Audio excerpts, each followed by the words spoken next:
बनाना स्वतंत्र देश का, उसको लागू करना, ये तो एक बात है ही, परंतु उस संविधान को हमने अपने आप को दिया है तो उसका पालन करना ये भी बात है। क्योंकि डॉक्टर बाबा साहब ने ही कहा था कि संविधान का व्यवहार ये महत्वपूर्ण बात है। तो आज का हमारा जो दिवस संपन्न करते हैं, हम प्रतिवर्ष करते हैं, सारे देश में सब लोग संपन्न करते हैं और उसके चलते एक वातावरण उत्पन्न होता है।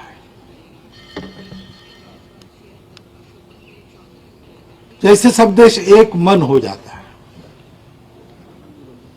सब लोग तिरंगा फहराते हैं, सब लोग कार्यक्रम देखने जाते हैं, दिल्ली का कार्यक्रम टीवी पर देखते हैं। जैसे 22 जनवरी को एक वातावरण उत्पन्न हुआ, वैसा इस दिन भी वातावरण उत्पन्न होता है, परंतु वो एक दिन के लिए मर्यादित रहे ये अपेक्षित नहीं है, क्योंकि ये गणराज्य दिवस है।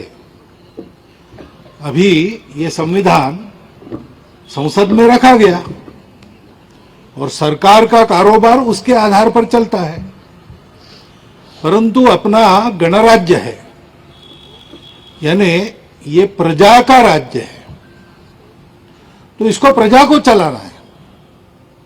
सरकार की उसमें एक भूमिका है, सांसदों की उसमें एक भूमिका है। इस संविधान को सुरक्षित रखना, इस संविधान को लागू करना, ये टेक्निकली सरकार का काम है, परंतु वास्तविक दृष्टि से ये तो अपने व्यवहार का काम है। और इसलिए संविधान का हम थोड़ा अध्ययन करें। बहुत विद्वान लोग जैसा करते हैं वैसा करने की जरूरत नहीं, लेकिन मोटा मोटी 4 बातें हैं जो संविधान का प्राण है, ऐसा मैं मानता हूं। संविधान की अपने प्रस्तावना है, प्रीएम्बल। संविधान में नागरिक कर्तव्य दिए, संविधान में नागरिक हक अधिकार दिए और संविधान में मार्गदर्शक तत्व दिए। ये बातें ऐसी है जो बदलती नहीं। सारी जो संविधान सभा की कार्रवाई हुई उसमें इन बातों पर पूरे संविधान सभा ने मिलकर निर्णय किया है। वो अपने देश का सामूहिक संकल्प है, उसके अनुरूप अपना आचरण होना चाहिए। हमारे यहां सब प्रकार की स्वतंत्रता दी है, परंतु यह भी कहा गया है कि जैसे उस भाषण में बाबा साहब ने कहा कि आर्थिक और राजनीतिक स्वतंत्रता का प्रावधान संविधान में मैंने कर दिया है, परंतु ये स्वतंत्रता वास्तव में आनी है तो उसके पीछे एक बंधुता काम करती है। स्वातंत्र्य, समता और बंधुता ये तत्वत्रयी मैंने फ्रेंच राज्य क्रांति से नहीं ली, भारत में उपजे तथागत बुद्ध के विचार से मैंने उसको लिया है। और इसलिए दुनिया का अनुभव ऐसा है कि समता स्वतंत्रता एक साथ नहीं आती। समता है तो स्वतंत्रता का संकोच करना पड़ता है, और स्वतंत्रता देनी है तो समता की गारंटी नहीं देती। ये दोनों एक साथ लाने का एक ही उपाय है, बंधुभाव। बंधुभाव ही धर्म है, ऐसा उन्होंने कहा। तो अपने आज हम तिरंगा फहराते हैं, उस पर धर्मचक्र है केंद्र में, तो कानून है ही, उसका पालन करना ही है, उसका अनुशासन है ही। लेकिन यह अनुशासन कायम कैसे रहता है? वो कायम रहे इसलिए सरकार के हाथ में दंड शक्ति है, विधान है, उसको लागू करने के अधिकार है, उसके लिए पुलिस है, बहुत सारी व्यवस्था है। लेकिन कोई भी चीज व्यवस्था के बल पर एक हद तक होती है। व्यवस्था को पालन करने वाले लोगों का मन रहता है, हम इस व्यवस्था में रहेंगे, इसका पालन करेंगे।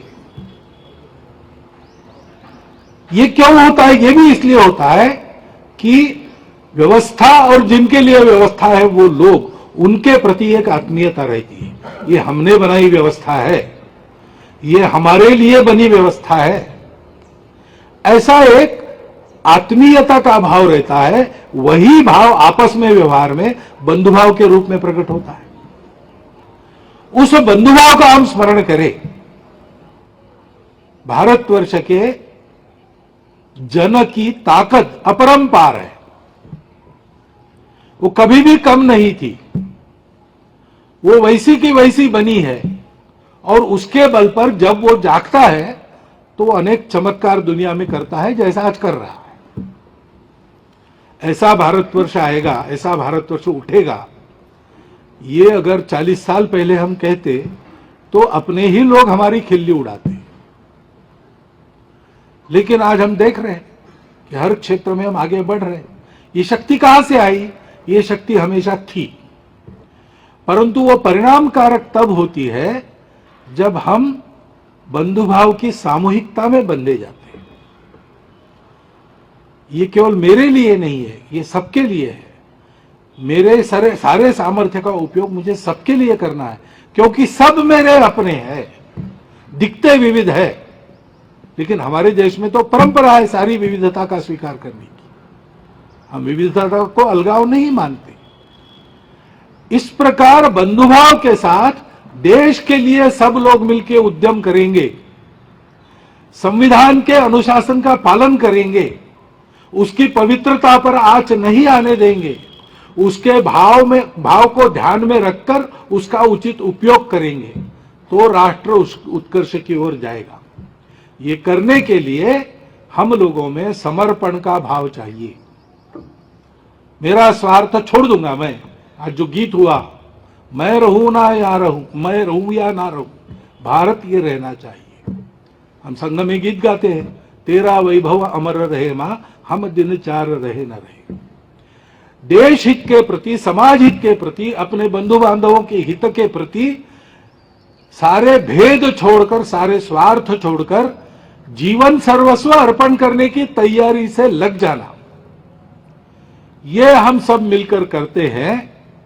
तो आज जो दुनिया को भारत से अपेक्षा है और भारत के जन जन की आकांक्षा है कि हम विश्वगुरु बने, वो कुछ ही वर्षों में सफल होती हुई हम देख सकते हैं। इतना अपरंपार सामर्थ्य अपने हम में है, लेकिन उसके लिए हमको ये समर्पण याद रखना पड़ेगा।